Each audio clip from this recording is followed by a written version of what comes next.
जय हिंद मेरे प्यारे बच्चों। क्लास 7 साइंस के अंदर हम लोग चैप्टर 7 जो आपका कंट्रोल एंड कोऑर्डिनेशन है, बायो का सेकंड चैप्टर भी है वो, और ऐसे एनसीईआरटी के अंदर चैप्टर 7 है कंट्रोल एंड कोऑर्डिनेशंस, जिसको आज हम लोग कवर करने जा रहे हैं। इस फर्स्ट पार्ट में हम जिन जिन टॉपिक्स में मेनली आज जो इंट्रोडक्शन पार्ट है आपका कंट्रोल एंड कोऑर्डिनेशंस का, उसको कवर करेंगे एंड पूरी तरह से जानने की कोशिश करते हैं कि आखिर ये चैप्टर है क्या। तो लेट अस स्टार्ट। देखिए कुछ फिगर्स हैं हमारे सामने। यहाँ पे क्वेश्चन है व्हाट हैपेंस व्हेन वी से टेस्टी फूड्स। जब हम लोग कोई टेस्टी भोजन देखते हैं, खाना देखते हैं, तो क्या होता है, और हमारे माउथ से बेटा क्या होता है, सलीवा बाहर आने लग जाता है, जिसको बोलते हैं ना लार्ज टपकने लग जाता है। जब भी कोई टेस्टी फूड हमारे सामने है, किसी का टेस्टी फूड लाइक किसी के सामने मटन आ जाए, चिकन आ जाए, जो वेजिटेरियन है उसके सामने वेजिटेरियन आइटम्स आ जाए, तो जैसे ही पसंद की चीज़ें आती है बेटा मेरे मन से क्या निकलता है, लार सलाइवा निकलना शुरू होता है। ऑब्वियसली निकलता है ना। Same things how do we feel when someone hurts us. जब हमें कोई हर्ट करता है तो हमें बेटा कैसी फीलिंग्स आती है, ये रोने वाली ना, ऑब्वियसली अच्छा नहीं लगता, बुरा लगता है। तो एक्चुअली ये जिसको हम लोग बोलते हैं सैड, या फिर हम लोग चिल्लाने रोते हैं, तो आखिर ऐसा क्यों होता है। Let's sleep. What do we when we feel cold. अगर हमें ठंड लगती है बेटा हम क्या महसूस करते हैं, ऑब्वियसली ऐसा ना कप कपाते हैं, हमारी बॉडी ना थर थर काँपने लग जाती है। तो आखिर ये सारी चीज़ें जो हमारी फीलिंग्स है, वी साइबर, हम लोग कप कपा रहे हैं बेटा, तो एक्चुअली ये है क्या। तो there is something inside our body which is controlling our body and our emotions. Obviously हमारे जो इमोशंस है, जो हमारी बॉडी है, कुछ तो होगा हमारे बॉडी के अंदर जो उनको कंट्रोल कर रहा होगा ना। तो आखिर ये ऐसा क्या है हमारी बॉडी के अंदर जो हमारे फीलिंग्स को, हमारे इमोशंस को, हमारी बॉडी को कंट्रोल कर रहा है ना। तो इनको हम जानेंगे इस चैप्टर में, कंट्रोल के अंदर। ऑब्वियसली इस चैप्टर का नाम कंट्रोल एंड कोऑर्डिनेशन इसीलिए है कि जो हमने चैप्टर 6 पढ़ा था लाइफ प्रोसेस, उसके अंदर अब हम ये जानेंगे कि हमारी बॉडी अपने आप को कंट्रोल कैसे करती है। What is controlling emotions inside our body, we have to know about that means और रेगुलेटिंग। ये जो रेगुलर प्रोसेस है उसको हम लोग इस चैप्टर में जानने की कोशिश करेंगे बेटा। ओके, इसीलिए इस चैप्टर को पढ़ना बहुत ज़रूरी है। इन चीज़ों के बारे में अगर हमें जानना है तो इनके बारे में हमें ये सारी चीज़ें स्टडी करनी पड़ेगी। तो चलिए, इसीलिए हमारा चैप्टर है 7 कंट्रोल एंड कोऑर्डिनेशन, जिसके अंदर हम इन चीज़ों को सीखने जा रहे हैं। Okay, so let's start. बेटा देखिए, सबसे पहले हमारे बॉडी का जो सबसे छोटा पार्टिकल्स वो क्या होता है, सेल। ठीक है, इसीलिए हम लोग सेल को क्या बोलते हैं कि that's a fundamental and structure part ना।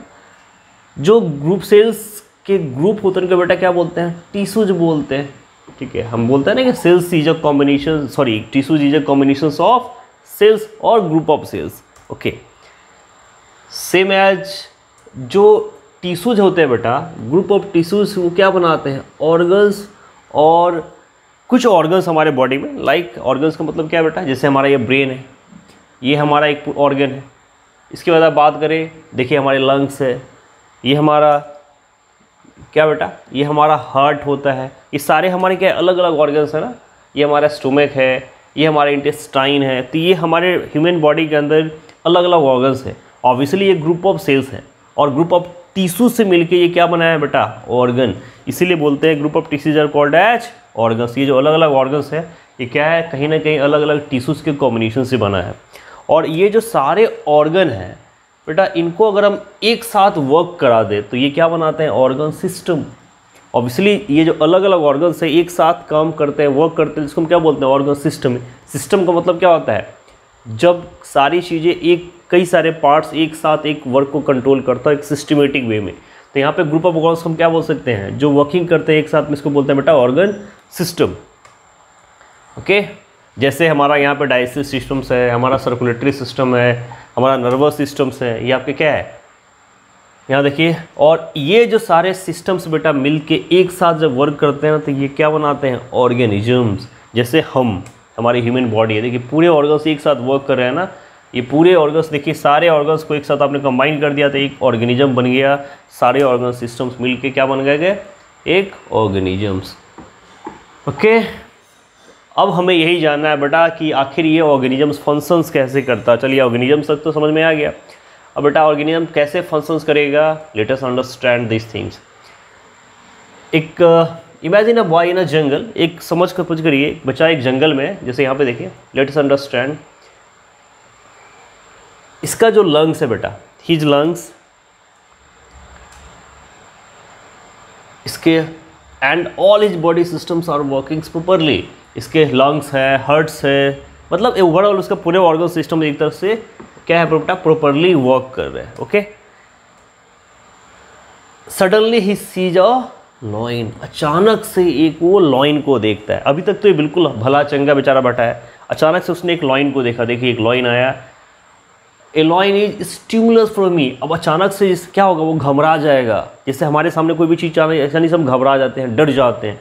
तो ये जो एक स्टिमुलस आया ना बेटा, सिंस ये अचानक से देखेगा ना तो क्या होगा, घबराएगा। अब ये घबराएगा तो आखिर ये स्टिमुलस क्या है, ये क्यों रुक गया एक ही जगह पे, स्टिमुलस क्यों हुआ, क्योंकि इसने शेर को देखा ना। तो स्टिमुलस क्या है, that is any change in the external environment. हमारे एक्सटर्नल, जैसे अभी अचानक से हमारी बॉडी स्टैटिक अवस्था में थी, अचानक से जो चेंज आया ना, कोई भी ऐसा एक्सटर्नल जो इन्वायरमेंट में चेंज आता है उसको बोलते हैं बेटा स्टिमुलस। तो यहाँ ऑब्वियसली इस बच्चे में जो एक स्टिमुलस हुआ, एक चेंज हुआ, उसी को हम लोग बोलते हैं एक्सटर्नल इन्वायरमेंट। ठीक है, तो आखिर ये स्टिमुलस के अनुसार हमारा बॉडी रिएक्ट कैसे करता है, क्यों करता है।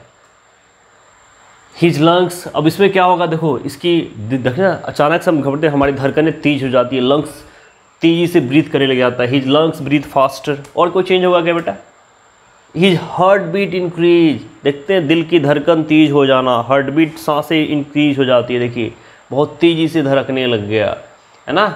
इसका मतलब है कि ये जो सिस्टमेटिक था, regulated according to the stimulus, means अब जो चेंजेस हो गए हैं वो किसके हिसाब से, स्टिमुलस के हिसाब से हमारी बॉडी में ऑर्गन सिस्टम्स ने चेंज आया।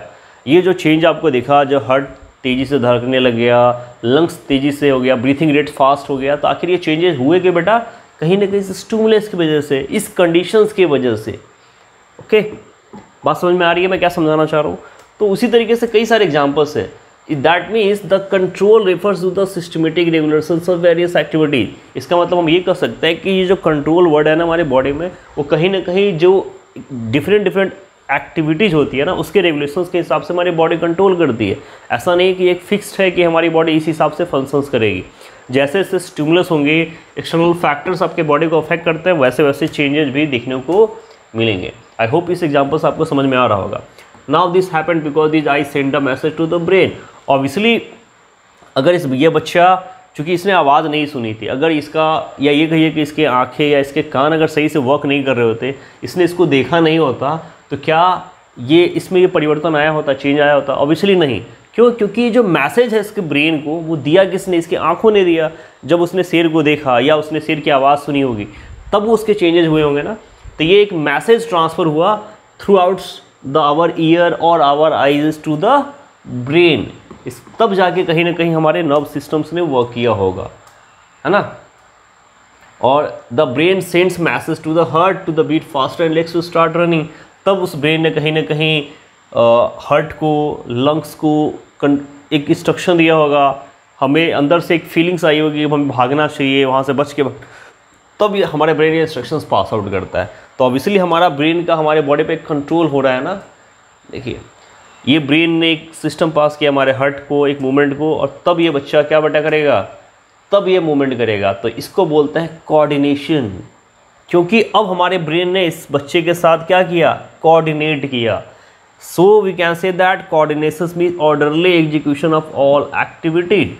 जब कंट्रोलिंग तो समझ में आ रहा था, अब कोऑर्डिनेशन क्या है, जब हमारा बॉडी ब्रेन के दिए हुए इंस्ट्रक्शंस को एग्जीक्यूट करता है, परफॉर्म करता है, तो उसको हम बोलते हैं कोऑर्डिनेशन। जैसे आपको भी टीचर्स या बहुत सारी जगह पे बोलते हैं बेटा एक टीम के साथ कोऑर्डिनेट करिए, एक साथ वर्क को निभाइए। तो ऑब्वियसली कोऑर्डिनेशन का मतलब है एक ऑर्डरली एग्जीक्यूशन, एक चैनल्स में एक तरीके से किसी चीज़ को एग्जीक्यूट करना। और हमारा ये जो बच्चा है कहीं ना कहीं ब्रेन के इंस्ट्रक्शन के हिसाब से अपने आप को एग्जीक्यूट करेगा। तो that means they are coordinate with the brain. Brain के साथ इसने कोऑर्डिनेट किया और तब जाके इस फंक्शन को स्टेप बाय स्टेप इम्प्लीमेंट किया। Simply you can say that step by step implementation. इसको कोऑर्डिनेशन का मतलब ये होता है बेटा स्टेप बाय स्टेप इम्प्लीमेंटेशन। तो इस तरीके से आप कंट्रोल और कोऑर्डिनेशंस को समझ सकते हैं। अब देखिए, because of this perfect coordinations between the organ system the boy is able to run away. Obviously अगर ये कोऑर्डिनेट नहीं करता, उस इंस्ट्रक्शंस को नहीं समझ पाता, तो ये भाग नहीं पाता, बेचारा कहीं ना कहीं इसका शिकार हो जाता। तो ये अपने आप को बचा पा रहा है क्योंकि अपने बॉडी के साथ उसने क्या किया, कोऑर्डिनेट किया है। Okay, so we can say that for perfect meticulous functions of an organism there has to perfect coordinations among different systems or organs and various stimuli for their surrounding. That means एक healthy persons के लिए, हम एक healthy persons किसको बोल सकते हैं, जिसका एक पूरा बॉडी ऑर्गन से एक अच्छे से, एक पूरा ऑर्गेनिज्म से एक अच्छे से बिहेव करता है। और ये कब पॉसिबल्स है, जब एक प्रॉपर कोऑर्डिनेशंस और कंट्रोलिंग हमारे बॉडी के ऊपर होगा, हमारे ब्रेन का, हमारे ऑर्गन्स का, तब जाके हम ये कह सकते हैं कि वो पर्सन्स, वो ह्यूमन, वो चाइल्ड और एनीथिंग, एनी ऑर्गेनिजम्स, वो प्रॉपर तरीके से अपने आप को बिहेव कर रहा है, एक जनरल, एक हेल्दी पर्सन है। ठीक है, तो ये बहुत ज़रूरी है बेटा कि कोऑर्डिनेशन और कंट्रोलिंग सही तरीके से होनी चाहिए, तब इसको परफेक्ट बोल सकते हैं। सो नेक्स्ट, अब यहाँ पे बेटा एक पिक्चर है। ये पिक्चर्स देख के आपको क्या ऑब्जर्व हो रहा है, एक दो बच्चे हैं यहाँ पे, देखिए ये दोनों स्कीडर्स यहाँ पे एक झूला अप डाउन झूले झूल रहे हैं, और बेसिक स्टैटिक पिक्चर है बेटा। कैन एनिमल्स मूव, ये एनिमल्स मूव कर सकते हैं क्या, वो ह्यूमन तो मूव कर रहा था, बिल्कुल एनिमल्स तो मूव करते हैं बेटा।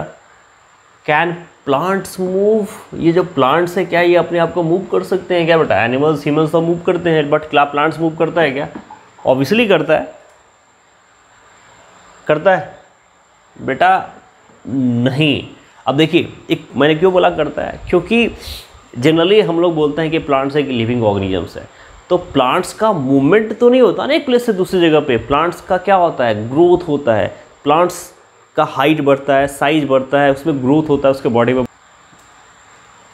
इसलिए देखा गया। But the answer is worse. Why? Animals can move from place to another and this motion is called locomotions.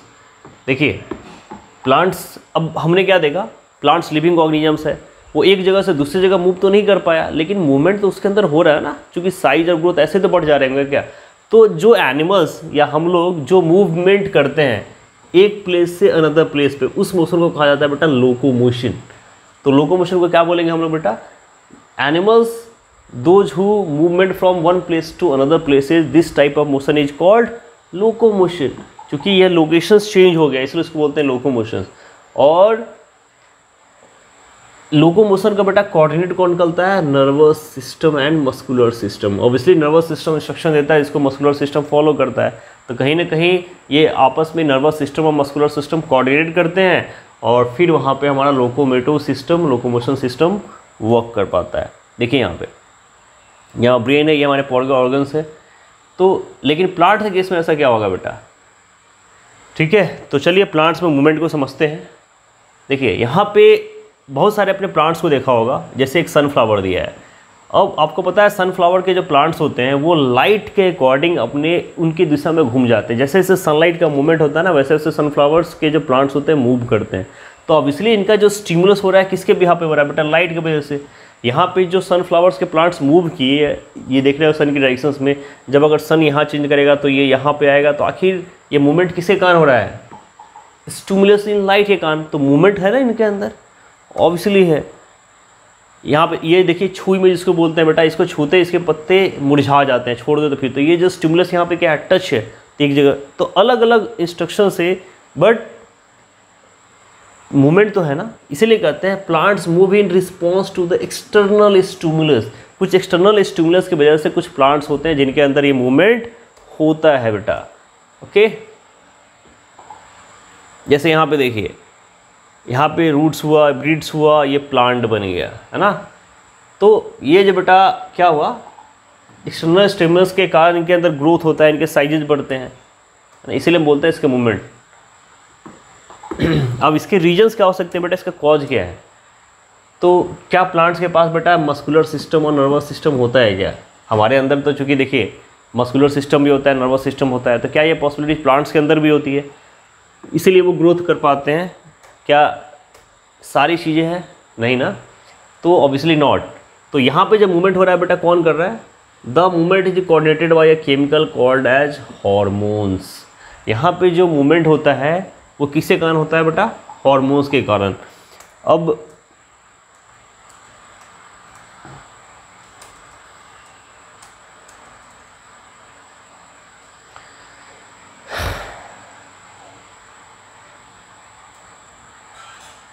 देखिए, due to external stimulus plant shows two types of movement, है ना। Is this plant growing, is this plant growing? नहीं, such movements are called as growth dependent. अब देखिए यहाँ पे जो movement है दिख रहा है बेटा, ये ग्रोथ डिपेंडेंट है। यहाँ पे एक मूवमेंट होता है कि ये ग्रोथ करता है, शेप और साइज को बढ़ाता है ना, इस टाइप्स के मूवमेंट होते हैं। और दूसरा मूवमेंट क्या हो सकता है? एंड दूसरा मूवमेंट होता है बेटा ग्रोथ इंडिपेंडेंट, यानी कि एक जिसके अंदर ग्रोथ होगा, एक जिसके अंदर ग्रोथ नहीं होगा। यानी कि प्लांट्स के अंदर मूवमेंट दो टाइप्स का हो सकता है। एक बेटा कौन होगा? ग्रोथ डिपेंडेंट, दूसरा होगा ग्रोथ इंडिपेंडेंट। ठीक है।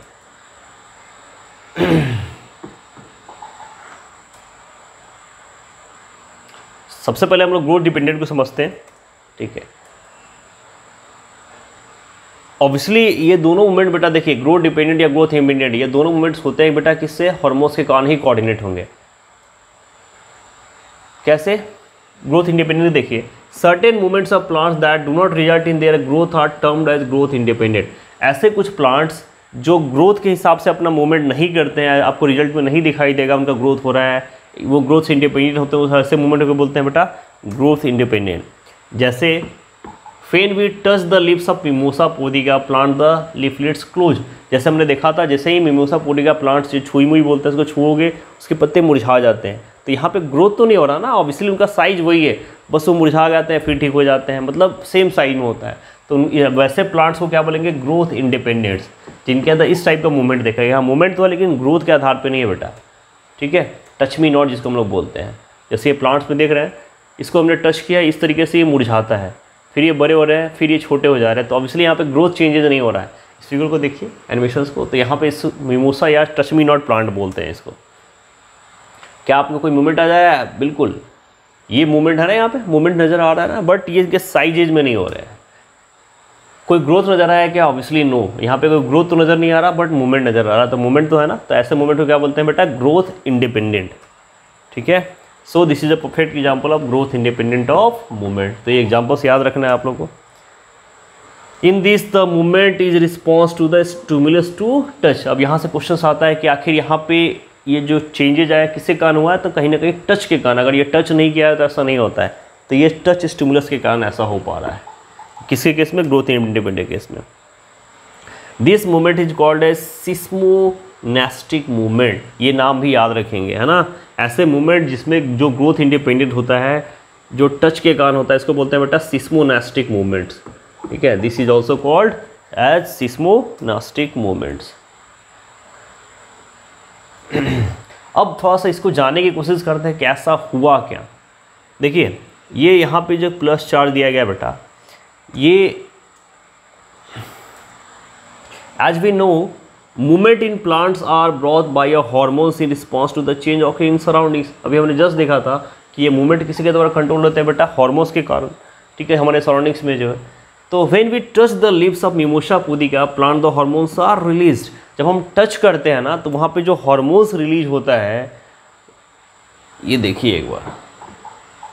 ठीक है, इस सेक्शंस को जो हमने कवर किया है, जैसे ही हमने टच किया तो एक हार्मोन्स रिलीज हुआ। ठीक है, ये हार्मोन्स जो रिलीज हुए हैं ये इस पार्टिकल्स में यहाँ पे जा रहा है एंड लेट अस सी हुआ है। इस हार्मोन्स के कारण ये देखिए, ये बेटा हमने देखा है ये हार्मोन्स रिलीज हुए, और इसके कारण क्या होता है? These hormones along with some ions move from one cell to the another passing to the information. ये जो हार्मोन्स होते हैं वो एक सेल से दूसरे सेल में बेटा इंफॉर्मेशन पास आउट करते हैं इस तरीके से। ठीक, और इसके पास आउट करने से क्या होगा? ये पॉजिटिव चार्ज यहाँ से देख रहे हैं, पॉजिटिव आयंस जो मूव कर रहा है इनके साथ कोरिलेट करता है एंड नेगेटिव चार्ज के साथ, एंड इसके साइजेस होते हैं बेटा ions because the water to come out from the cells leading the cells to shrinks. और इसके कारण से क्या होता है, नेगेटिव आयन से कहाँ से, यहाँ से वाटर बाहर निकलते हैं और जिससे कारण से ये श्रिंक हो जाता है, सिकुड़ जाता है। हमने ऑलरेडी पढ़ा है कि अगर वाटर का मूवमेंट है जिसको ऑस्मोसिस के अंदर अगर आपके सेल से रिलीज होता है तो श्रिंक होता है, अंदर जाता है तो क्या हो जाता है बेटा, स्वेल हो जाता है। तो यहाँ से कोई वाटर आयंस बाहर निकलते हैं इसलिए हो जाते हैं बेटा श्रिंक। तो ये मूवमेंट ऑफ हार्मोन्स हमारे बॉडी से पॉजिटिव चार्ज गया, उसने नेगेटिव आयंस को वहाँ से रिलीज किया, इसके कारण से यहाँ पे श्रिंकिनेस हुआ। तो ये जो मूवमेंट नज़र आया किसके कारण, टच के कारण, हार्मोन्स के कारण बेटा, ठीक है। The change in the shape of the cells causes the movement on the plant. और यही जो शेप्स में चेंजेस देखने बेटा इसको हम बोलते हैं प्लांट के अंदर मूवमेंट कौन सा, ग्रोथ इंडिपेंडेंट का है। But since the information is conducted from one cell to another the movement happens at a place different from touch. लेकिन चूंकि ये हार्मोन्स एक ही जगह पे होता है ना, तो ये सिर्फ सारे प्लांट पत्तियों में नहीं होता, वो जिसके अंदर कवर होता है उसी के अंदर सिर्फ होता है, दूसरे लीव्स में या दूसरे पार्ट्स में कवर्ड नहीं होता, ठीक है। तो हमने देखा अभी ग्रोथ इंडिपेंडेंट में क्या जाना बेटा, कि जो ग्रोथ इंडिपेंडेंट का है the movement occurs eight a place different from the place of touch. ये उसी जगह पे होता है बेटा जिस पार्ट को टच किया जाता है वो दूसरे पार्ट में नहीं होता। Firstly this means that information has been communicated, मतलब यहाँ पे जो इन्फॉर्मेशन है वो कम्युनिकेट किया गया है, तभी तो इसमें दूसरे में नज़र आया नहीं आना। The plant use electrical and chemical means to transfer the information from one to cell another. Obviously वहाँ पे अगर ये इन्फॉर्मेशन ट्रांसफर हुआ होगा तो हुआ कैसे होगा, तो यहाँ पे इलेक्ट्रिकल और केमिकल वे में इम्पल्सेस ट्रांसफर हो जाते हैं हार्मोन्स के टर्म्स में। तो यहाँ पे ये दोनों वे में कहीं ना कहीं इन्फॉर्मेशन ट्रांसफ़र हुआ है one cell to another cell, इसीलिए यहाँ पे ये मूवमेंट नज़र आया, ठीक है। अब आयंस यहाँ पे क्या बेटा आपको पता है, चार्ज एलिमेंट्स ऑलरेडी आप लोगों ने पढ़ा है, पॉजिटिव आयंस, नेगेटिव आयंस, ये सब क्या है, चार्ज पार्टिकल्स है। तो इनकी ज़्यादा चर्चा आप लोग फिजिक्स के अंदर करोगे, केमिस्ट्री के अंदर, ठीक है। हार्मोन्स इसके अलावा they no specialize tissue present for conduction of information. यहाँ पे कोई स्पेशल ऑर्गन्स या टिश्यूज नहीं होते जो इन्फॉर्मेशन को इनको पास आउट करते हैं। तो इतनी चीज़ें आप लोग को याद रखनी है किसी केस में, इंडिपेंडेंट ग्रोथ इंडिपेंडेंट केस में कि मूवमेंट कैसा होता है। Either that the cells either swell और shrink and thus change their shape to cause movement in plant. तो यहाँ पर मूवमेंट हो कैसे रहा है बेटा, स्वेलिंग और श्रिंकिंग के कारण इसके शेप और साइज में चेंज आ रहा है, वो किसके, इसी को हम यहाँ पर मूवमेंट बोलते हैं। चलो ठीक है। तो ये एग्जांपल्स जरूर याद रखिएगा, एग्जामिनेशन पॉइंट ऑफ व्यू से काफ़ी इंपॉर्टेंट है। कुछ और भी एग्जांपल आप चाहे तो कवर कर सकते हैं, जैसा लोटस ब्लूमिंग है। लोटस ब्लूमिंग का मतलब क्या है पे, देखिए ये देख रहे हैं, पहले सिकुड़ा हुआ था, जब फ्लावर्स जनरली देखते हैं ना, उसके बाद सनलाइट आने का ये खिल गया, सिकुड़ा हुआ फोटो, तो ये जो ब्लूम कर गया ये किसके हुआ, stimulus to the sunlight. Okay, this is also example, ठीक है। यहाँ पे स्टिमुलस क्या बेटा, लाइट है, ठीक है। और इसी रिस्पॉन्स के कारण lotus open in the morning, morning में देखते हैं बिल्कुल खिल जाता है ना। इसके अलावा आपका देखो ट्यूबरोज है, ये जो ट्यूबरोज का प्लांट होता है बेटा, देखिए सनलाइट पे जैसे ही पड़ा, इसके अंदर क्या होता है, मून लाइट में स्टिमुलेज इज एब्सेंस ऑफ लाइट। यहाँ पे जब तक लाइट होता है तब तक वो सिकुड़ा होता है, लेकिन जैसे ही लाइट गायब होता है, जब मून आता है ना, इसके एब्सेंस में ये देखिए खिल जाता है। यहाँ ठीक उल्टा, ठीक है। ये जो ट्यूबर रोज होता है बेटा, ये अंधेरे में खुलता है, मून के लाइट्स में खिलता है, जबकि वो सनलाइट में। तो ये भी एग्जांपल ऑब्वियसली किसका है, ग्रोथ इंडिपेंडेंट का ही है।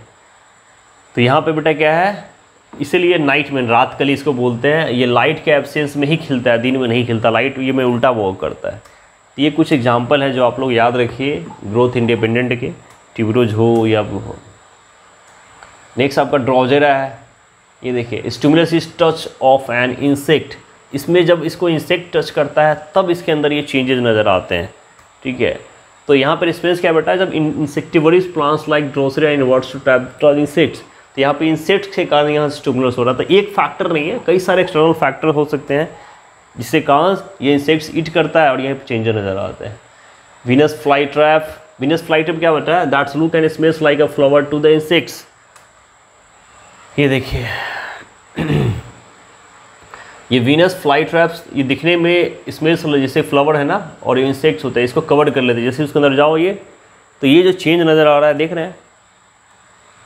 तो स्टिमुलस क्या है, जैसे ये touch of insect to the trigger hair, जैसे जो इनके हेयर होते हैं ना, जैसे इनको ये टच करते हैं, ये रिस्पॉन्स करते हैं, fly trap shirts and digest the insect. ये मुड़ जाएंगे और उस फ्लैग जो इंसेक्ट है उसको वो किल करके खा जाते हैं, टच करते हैं और डाइजेस्ट कर जाते हैं।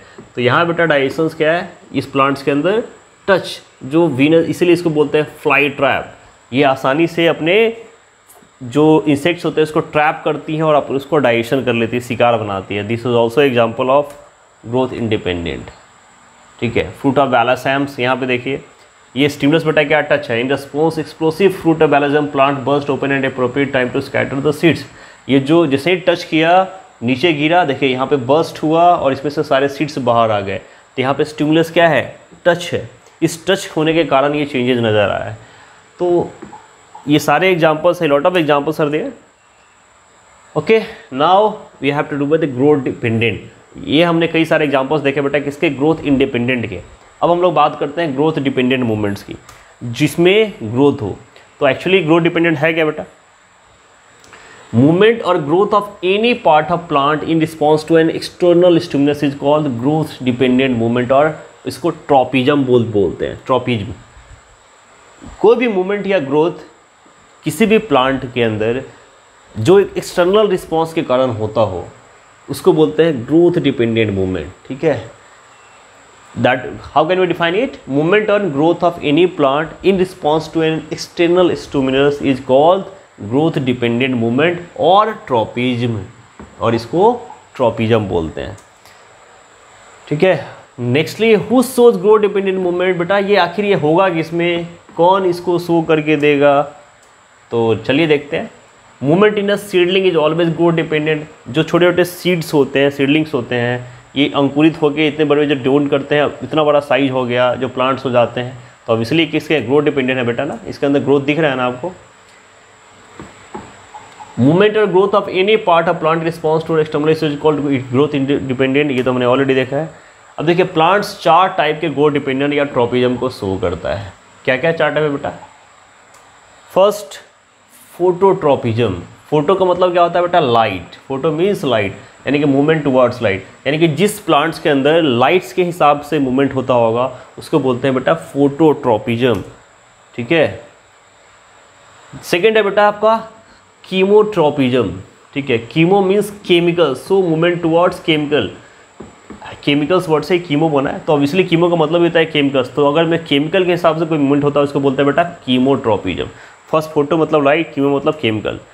सेकेंड है बेटा आपका ग्रेविटोट्रोपिज्म। ग्रेवी मीन्स क्या होता है बेटा, ग्रेविटी, तो मूवमेंट टुवर्ड्स ग्रेविटी, जो ग्रेविटी के हिसाब से जिसमें मूवमेंट होता है उसको क्या बोलेंगे, ग्रेविट्रोपिज्म। फोटो, कीमो और gravy. And fourth one is that hydro means water, जिसमें मूवमेंट होता है वाटर के हिसाब से होता होगा उसको बोलते हैं हाइड्रोट्रोपिज्म। यानी कि हमने 4 टाइप के ट्रोपिज्म देखे हैं टोटल, क्या क्या, फोटोट्रोपिज्म, कीमोट्रोपिज्म, ग्रेविट्रोपिज्म एंड हाइड्रोट्रोपिज्म। चारों के मीनिंग्स नाम याद रखिए, इसके नाम से में इसके आंसर छिपे हैं। ओके, सो अब हम लोग बात करते हैं बेटा फर्स्टली फोटोट्रोपिज्म के बारे में। यहाँ देखिए फोटोट्रोपिज्म में क्या ने देखा है, at the tip of the stem there is a hormone called as auxin. ये बेटा जो रूट्स में जो स्टीम्स में जो ट्रांसफ़र होता है ना, टिप, ये जो पत्ते की टिप होती है ना, इसके अंदर पार्टिकल होता है, उसको बोलते हैं हार्मोन, जिसको बोलते हैं बेटा ऑक्सिन। ठीक है, एक हार्मोन्स होता है ऑक्सिन्स, ये क्या करते हैं बेटा, ऑक्सिन ही लाइट के हिसाब से सेंसिटिव होता है। अब ये लिप्स के अंदर पाया गया ऑक्सिन, और ये ऑक्सिन क्या है, लाइट को सेंस करता है, उसके हिसाब से सेंसिटिव होता है। ठीक है, as the unidirectional sunlight falls on the shiny sides, unidirectional मतलब यूनी डायरेक्शन, सॉरी, ये जो यूनी, जिस साइड से लाइट का डायरेक्शंस पड़ता है एक ही डायरेक्शंस में, किसके ऊपर, सनी साइड्स में light coming from unidirection का मतलब क्या बेटा, एक डायरेक्शंस में जो लाइट आती है, सीधी लाइट जो आती है उसको बोलते हैं यूनी डायरेक्शंस।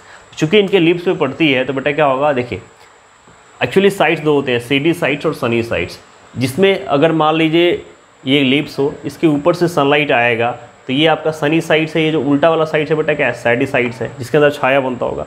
तो यहाँ पर बात हो रही है जिसमें डायरेक्ट साइड से लाइट्स पड़े। ठीक है, the auxins diffuses towards the opposite side, obviously opposite sides को डिफ्यूज करेगा। एंड ठीक है, एंड लास्टली क्या होगा बेटा, auxin causes the cells of stems to elongate. तो यहाँ पे लाइट में सेंस होने का इनके अंदर होता है इलोंगेशन, इलोंगेट करते हैं एक दूसरे से, और इलोंगेट होने का मतलब क्या होता है, साइज लंबा हो जाना, इसके साइज चेंज होते हैं, इलोंगेट होते हैं।